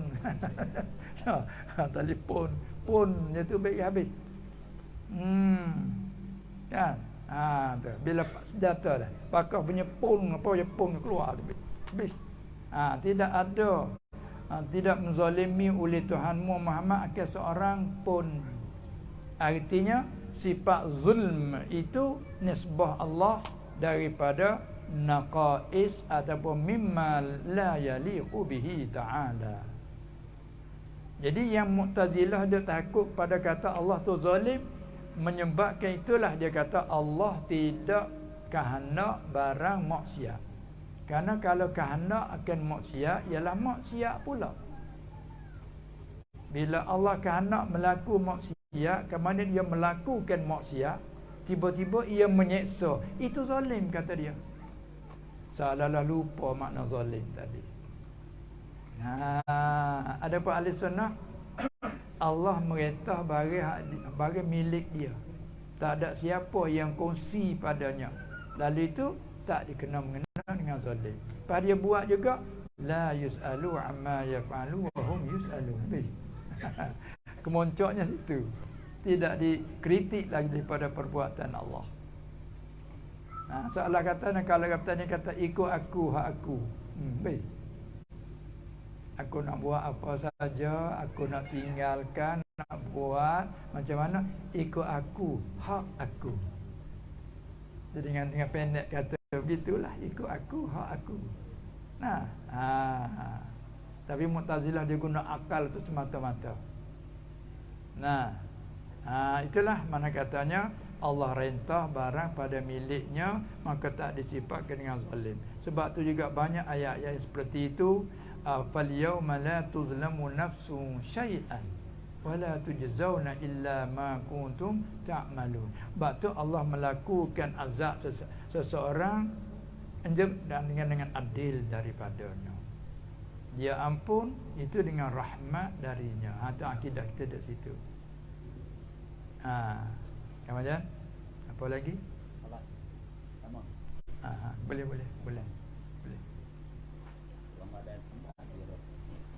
Assalamualaikum warahmatullahi wabarakatuh. Waalaikumsalam. Yang kami hormati Bapak, Walid dan guru-guru sekalian. Persoalan qada dan qadar memang agak rumit. Jadi kami ingin menanyakan lebih lanjut tentang sulit. persoalan tersebut. Ada dua persoalan. Yang pertama, apakah mungkin terjadi tolak belakang antara iradatullah dengan iradatul makhluk? Apa dia? Apakah mungkin terjadi perbedaan ataupun tolak belakang antara Kontroversi iradah orang hamba dengan iradah daripada Allah? Kontroversi ta'arud. Karena di bait al-hikam Ta'arud berlawan. katakan iradah juga at-tajrid ma'a iqamatillah iyyaka bil asbab ila syahwatil khafiyah. Kemudian wa iradah kal asbab ma'a iqamatillah iyyaka bil tajrid ila iqamatil ma'al aliyah. Di sini kita akan melihat bahwasanya iradah yang Allah kehendaki dengan yang dikehendaki oleh hamba terkadang bertolak belakang. Jika bertolak belakang, yang mana yang akan terjadi dalam kehidupan? Tolak belakang macam mana? Yang kedua, berbisa. dari penjelasan dari Syekh Fauzan kita mendengarkan tawabi'ul imam la tuqriqul aswar al-aqdar. Di sini kita melihat seakan-akan usaha makhluk itu tidak memberi dampak apa-apa, karena semua usaha yang dia lakukan itu akan terhenti. Sekuat apapun himmah yang dia lakukan, tidak akan menembus batas-batas takdir. Di dalam hal ini kami ingin mendapat sedikit penjelasan apa guna ataupun usaha yang dilakukan oleh makhluk jika usahanya itu semuanya akan terhenti dalam batasan-batasan takdir. Itu dari segi hakikat. Itu dari segi hakikat. Nah, ikhtiar usaha itu panggil semata-mata dibangsakan. Allah sendiri pun sandarkan. Bertengok di ayat wallahu khalaqakum. Apa arti khalaqa? Ai aujada. Aujada yujidu ijad, arti mengada, menjadi, melaku.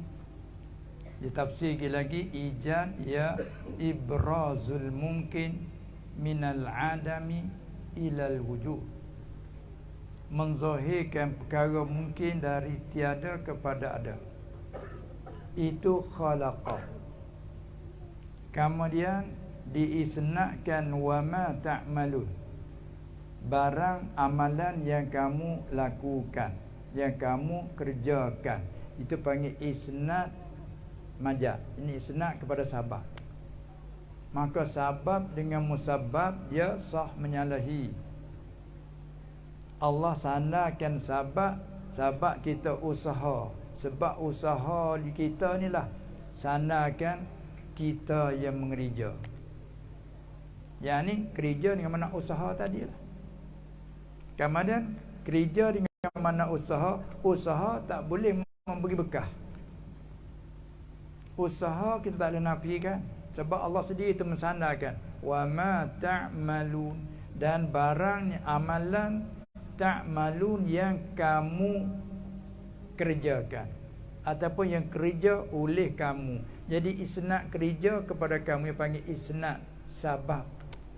Sebab zahir berlaku di kita, maka kita panggil kita lah usaha. Seperti kita kata wayang bayang, bayang kulit. Bayang kulit tu kalau kita kira tu lebih apa nyata pada kita lagi. Bayang kulit atau cakap kulit. Tapi kita kira makna gini dulu. Asal dulu kelimah ya asal bayang dengan ba bukan? Asal bayang bukan? Kemudian kita bertukar daripada ba jadi wa. Wayang. Huruf tulisan tulis wayang. Tidak? Kita pun cakap wayang. Asal bayang ya. Kemudian kita berubah arti situ. Bayang pada arti asal bukan kena pada kulit. Kan? Antara ni kita ni ada bayang. Kan? Sebab daripada jirim lahirnya bayang. Sebabnya jirim kulit itulah lahirnya bayang.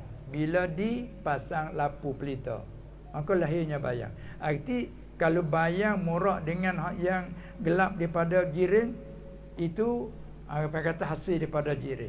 Yang maksud kitanya wayang ialah diri kulit tu sendiri. Belulang panggil. Belulang tu sendiri. Jadi kulit belulang tu kita panggil wayang, muraknya kulit belulang tu.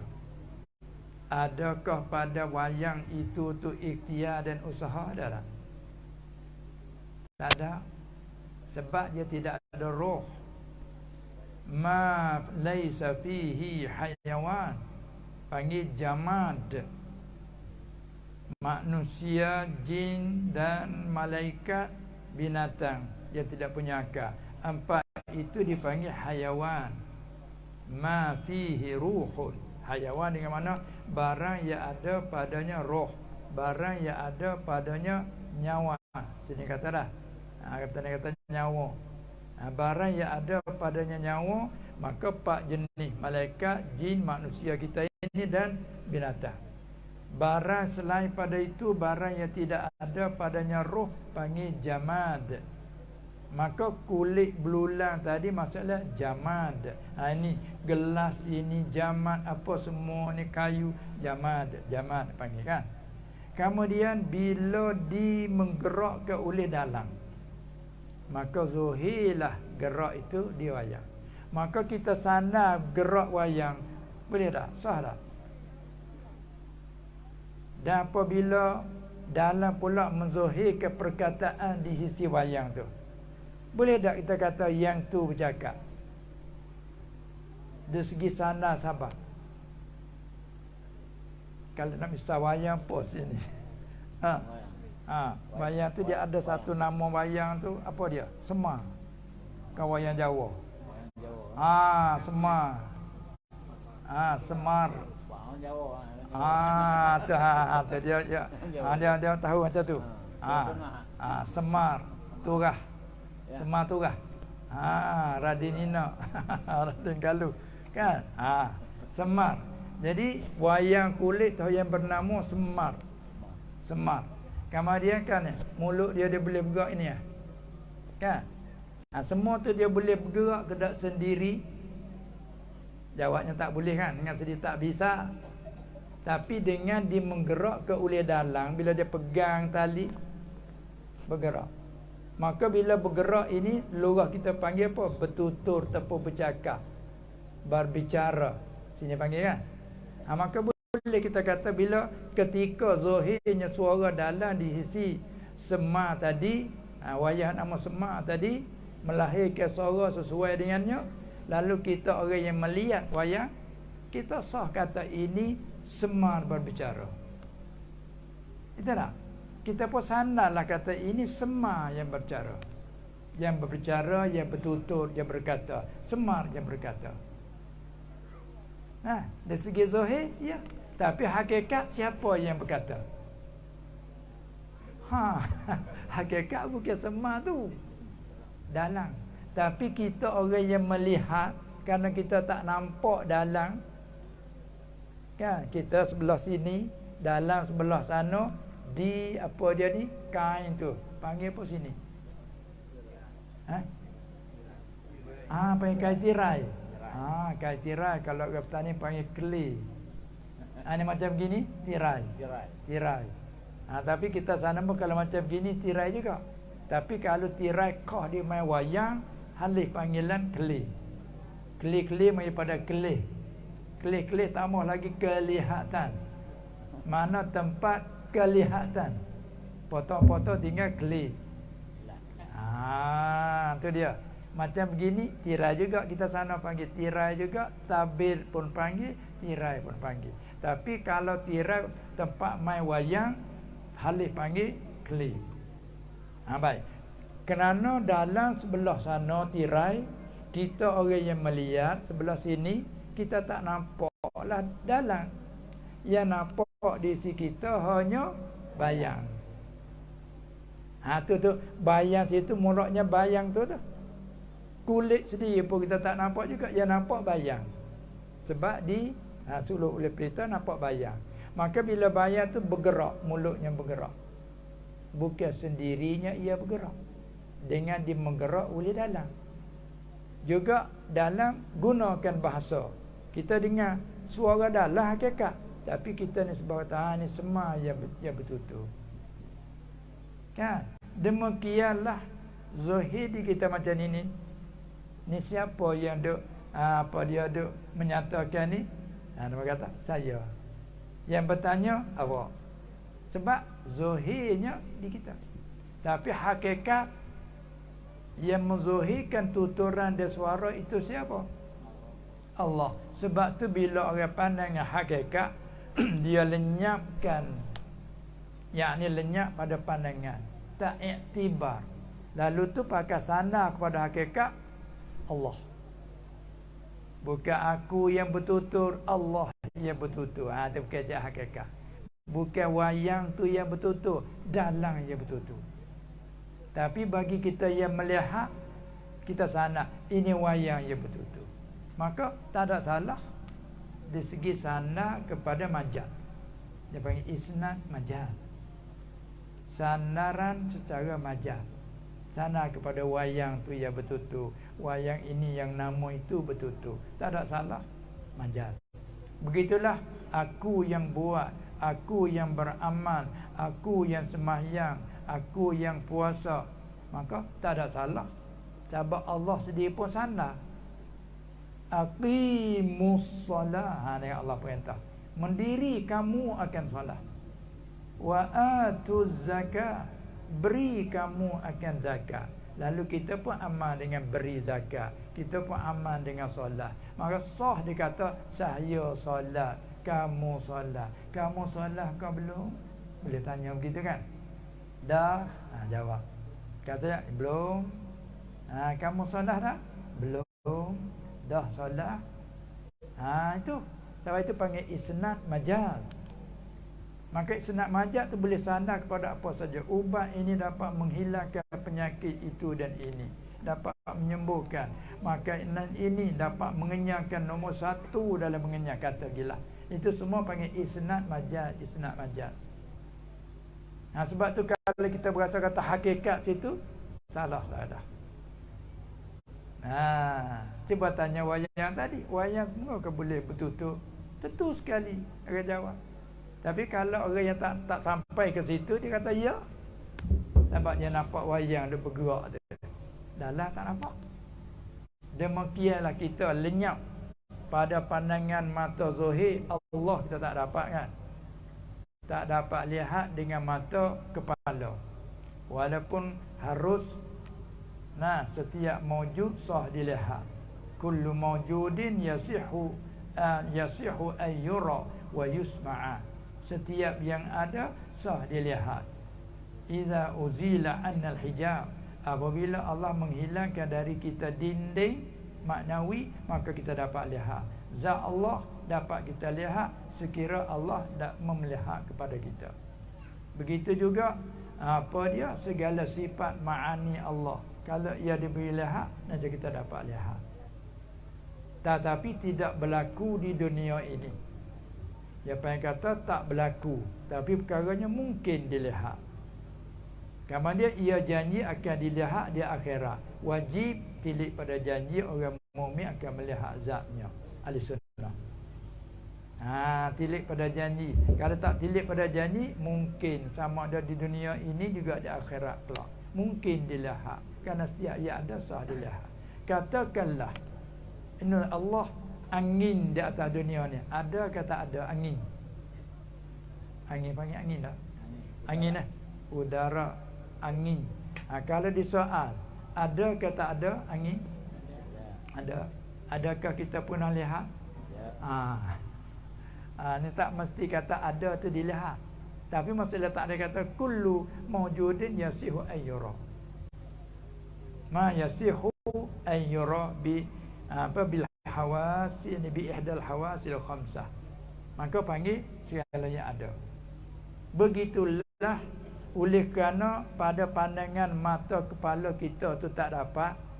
Hak yang dapat secara zahirnya, kita yang bercakap, kita yang bekerja, kita yang berusaha. Allah sendiri pun sanad usaha kepada kita, lalu kita pun mengaku bahawa ini usaha kita, ini usaha sianu, boleh, tak ada salah. Maka sebelum pada Allah menjadikan syariat, tak dikatakan baik, jahat lagi. Bahkan semua tu elok. Apabila Allah mendatangkan syariat, jadilah panggil yang dilarang, panggil maksiat, kan? Yang diperintah disuruh buat, panggilkan ta'at. Itu sebab dengan syariat. Sebab itulah bagi kita ahli sunnah wal jamaah, apa dia, semua perbuatan itu ada bentuknya menyertai dengan usaha kita, panggil perbuatan yang ikhtiari. Kalau berlaku rupa maksiat, dikatakan kita ni diambil salah kerana ada ikhtiar. Tetapi hakikat, bila kita pandang pada hakikat, macam pandang wayang tadi, tak ada apa-apa pun. Hanya dalang semata-mata. Gerak wayang dalang semata-mata. Bercakap betul-betul wayang dalang semata-mata. Tapi oleh kerana di wayang tu mazhar, tempat nyata di situ, lalu kita sah katakan ini wayang, ia bercakap, ia betul-betul, ia bergerak, ia berjalan. Itu perbandingan. Sebablah kitab-kitab tasawuf banyak dia banding dengan seperti dalang dengan wayangnya. Jadi mana cerita. Apa tu bila nak cakap hakikat? Sebab beberapa banyak orang yang boleh bercakap, akhirnya tak boleh bercakap. Kan? Ada orang yang pernah mendengar, akhirnya tuli. Tu kan? Ada orang yang disekolkan tak boleh bercakap, akhir boleh bercakap. Ini Allah menzohirkan. Apa tu? Ada apa lagi sebagai nak bina di atas tadi? Soalan tadi.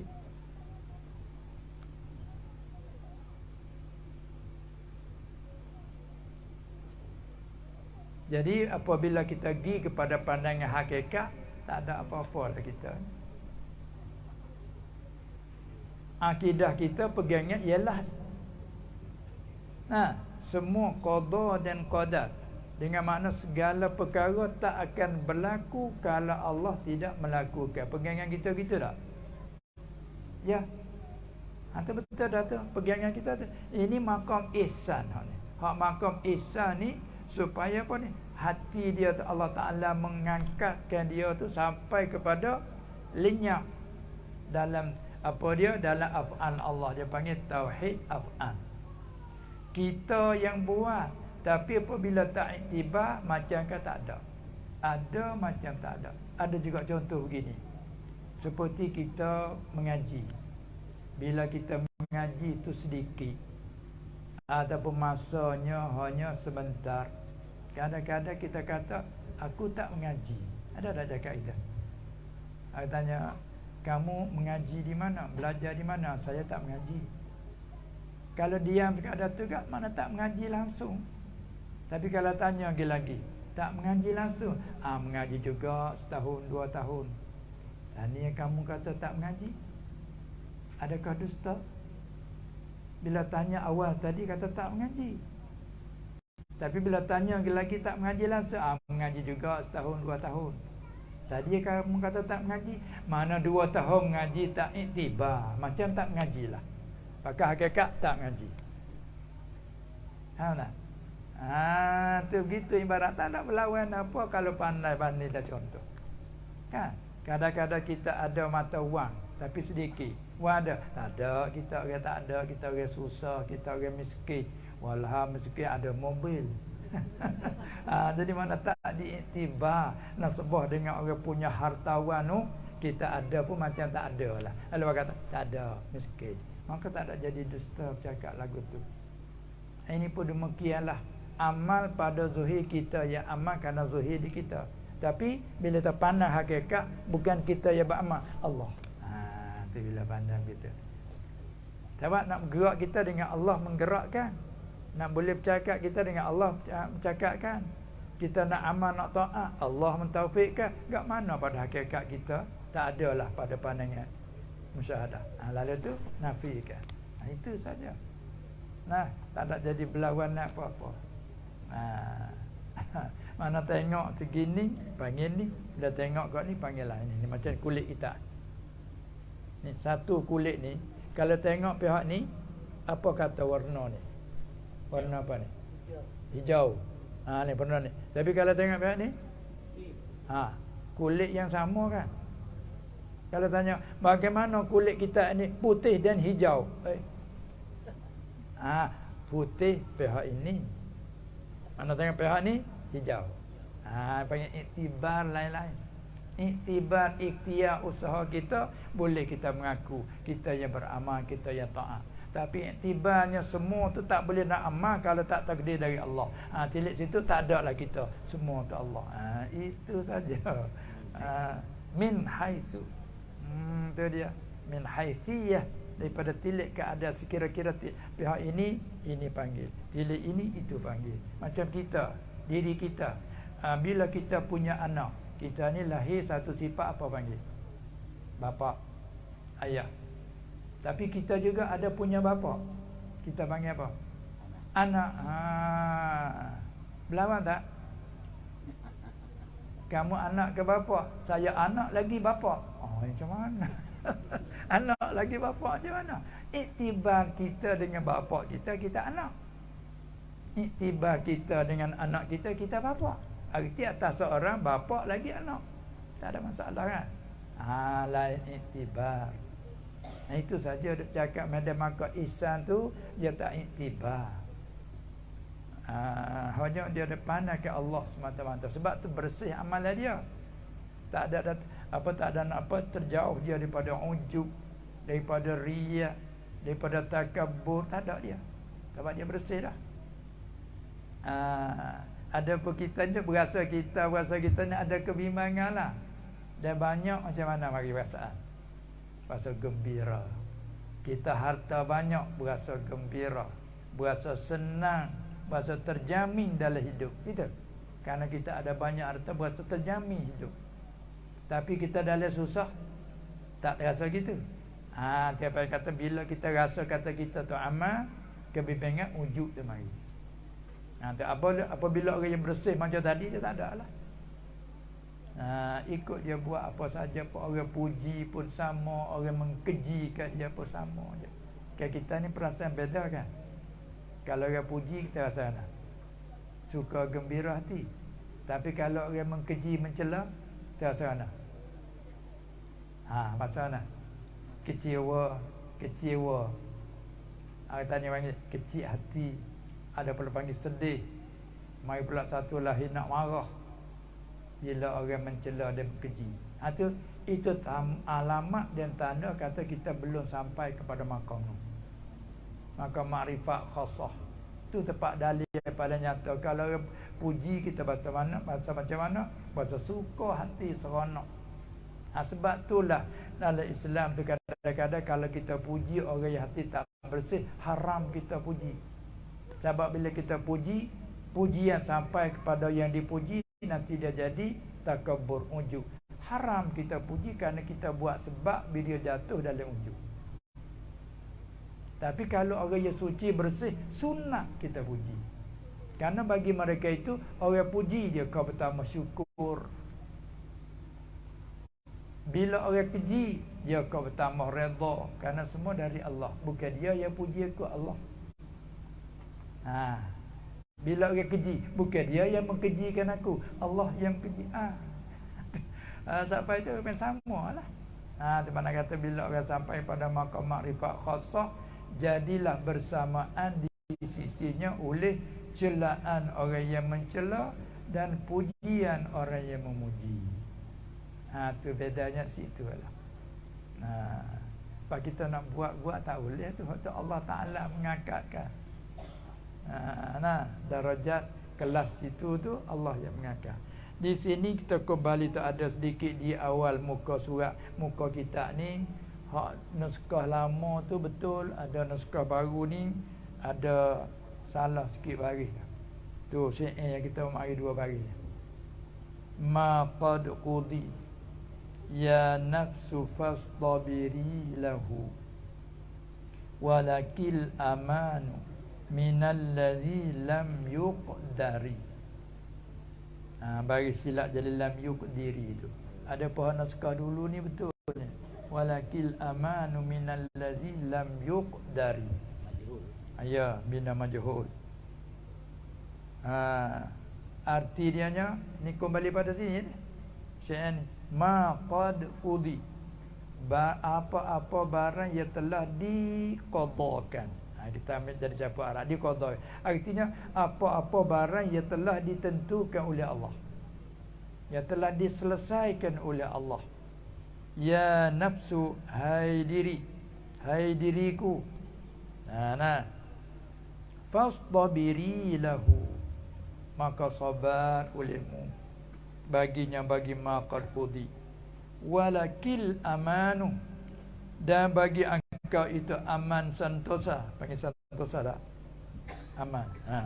Dan bagi engkau itu aman sentosa minallazi lam yuqdari, daripada barang yang tidak ditakdirkan. Engkau aman. Tengok dalam seramai-ramai berlaku kecemasan, yang satu selamat, yang lagi meninggal macam kapal apung lah. Adalah kapal lah. Tsunami tu yang meninggal seorang, yang lain habis.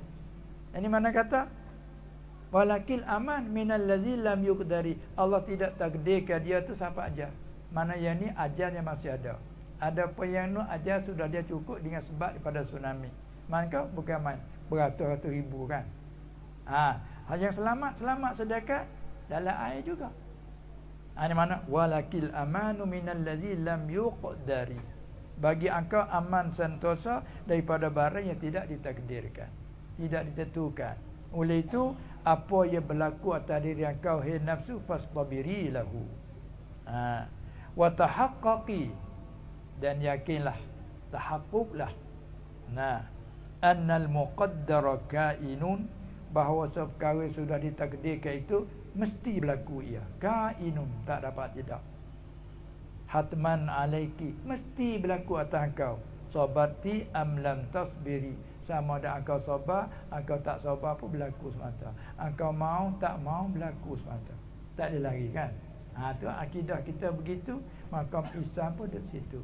Hingga berbezanya dalam segi akidah, ada apa aja dari segi asas kita cara pegang. Adapun ihsan ini nak mensempurnakan asas. Tak ada bezanya. Ini nak mensempurnakan saja.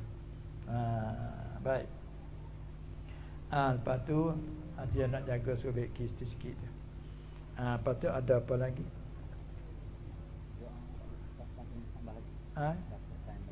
Macam mana? Dah sebelah dah ni dah. Tapi Masya Allah kalau tengok orang Aceh ni, semangat. Sama kita orang petani macam ni lah. Mengajiannya start lepas isyak sampai sebelah, kadang-kadang 12 malam. Tapi kalau dalam Malaysia tak boleh ni. Hanya lepas maghrib masa isyak cukup. Bukan akak. Balik ia menerima. habis apa? Habis bateri. Itulah, jadi sudah jadi andasan di sana tu sekadar itu. Kalau kata lewat sampai isyak ke pakai tak majalah. Yang masa dia lepas maghrib. Imam Malkan di Masjid Haji Putan tu hingga ditakhirkan begini. Mana lepas maghrib start mengajar, lepas tu ditakhirkan masuk isyak, kalau pun azan saja, laluan azan, lepas tu terus lagi pengajian sampai sejam, baru qomat sembahyang. Jadi kalau kata lepas isyak jam baru nak mula pengajian tak ada. Kalau yang lain tak apa. Macam ni masya-Allah semua. Ikut masa saja, sebab dia pergi tu lepas zuhur hampir asar pun seperti biasa. Sama kita petani. Petani dulu pun lagu tu lah tak boleh nak mengajar lepas maghrib. Kerana orang jauh nak datang mari. Minta lepas isyak. Lepas isyak bukan lepas isyak selalu kena tunggu mari. Bila boleh start mula dah tu sampai jam 11, 12 tak apa. Di sana begitu. Main tengok Aceh ni macam ni. Masya-Allah. Tu dia nah. Ya, sudah menjadi kebiasaan begitu. Bila jadi kebiasaan kan, tak nak jadi pelik lah petani ni. Berarti kalau turut mau tu mau lagi ni. Kan? Ya, tunggu. Kalau kata sampai 12, 1 pun ya. Tu. Ya betul. Nyata bahawa perkara di Aceh ni begini sungguh. Sama, tak ada beza dengan petani. Cara pengajian. Cara pengajian kita begini. Suka. Baik, alhamdulillah. Sekadar itu kita rasanya cukuplah. Dengan izin Allah Subhanahu Wa Taala, sekadar apa yang kita pendengar yang sudah kita dengari melalui bacaan kitab dan sedikit huraian mengenai pertanyaan, semoga-moga itu dijadikan manfaat oleh Allah Subhanahu Wa Taala dan menambahkan keberkatan dan pulaknya kecemerlangan kita terutama sekali dalam hubungan dengan akidah, merupakan asas, merupakan tapak yang itulah syarat asasi bagi kita mencapaikan nikmat syurga di akhirat kelak. Karena Allah janjikan orang yang mati di atas iman kan, innal ladzina amanu wa amilus solihat ulaika hum khairul bariyah jazaohum 'inda rabbihim jannatu 'adnin tajri min tahtihal anhar. Ada pun orang yang kufur, sekiranya kalau ia mati di atas iman, pada hakikatnya mukmin sekalipun ia kufur. Karena innamal a'mal bil khawatim, tepat dihisab, dikira ialah di akhir. saat terkeluar, saat keluar roh daripada badan, adakah ketika itu keluar di atas iman ataupun kufur. Situlah yang dikatakan husnul khatimah ataupun su'il khatimah. Orang mukmin beriman sepanjang umur, apabila dekat hampir nak mati, tanggal iman, tercabut roh dengan keadaan tanggal iman, kufur namanya. Mati tak kufur kan. Tapi orang yang kufur, kafir, kufur bertahun-tahun lamanya, akhir Allah mencampakkan dia berucap 2 kalimah syahadah dengan hati yang menerima, maka panggilnya dia tu husnul khatimah. Walaupun tak sempat dia beramal sebagai amalan yang zahir selain pada mengucap sekalipun. Ini rahmat daripada Allah. Oleh yang demikian, sebab tu orang ahli hakikat, orang arif, dia kadang-kadang tertengok pada zahir amalan dia tak banyak. Nah, sebab dia kira di saat terakhir. Supaya orang main bola lah. Tempat menang dia di mana? Saat terakhir tu. Main habis saat. Pum, masuk gol. Habis masa. Menang. Menang. Tu dia. Kalau main akhir tak ada masuk mana-mana. Panggil apa? Tak panggil kalah lah. Seri. Tak dia panggil. Sini panggil seri ke? Seri. Oi. Sana panggil apa? Oh, sama. Seri. Seri dah. Itu mana saat terakhirlah untuk nak buat keputusan kan. Inna rabbaka huwa yafsilu bainahum yaumal qiyamati fima kanu fihi yakhtalifun. Orang tadi kata Allah akan mengkerak sing buat keputusan. Itulah semoga-moga kita dalam kita bicarakan baik dari segi amal-amal ibadat dan juga segala kerjaan-kerjaan lain kehidupan semua, kita binakan di atas yang salih, yakni yang sah pada segi hukum syarak, yang halal, segi akidah kita yang sah mengikut ahli sunnah wal jamaah, kita serahkanlah kepada Allah Subhanahu wa taala. Cuma kita harapkan Allah itu menerima, kan? Itu harapan kita. Maka dengan sekadar itu cukuplah dulu. Sekian saja. Wabillahi taufiq wal hidayah wan najatu minan nar wal falah. Assalamualaikum warahmatullahi wabarakatuh.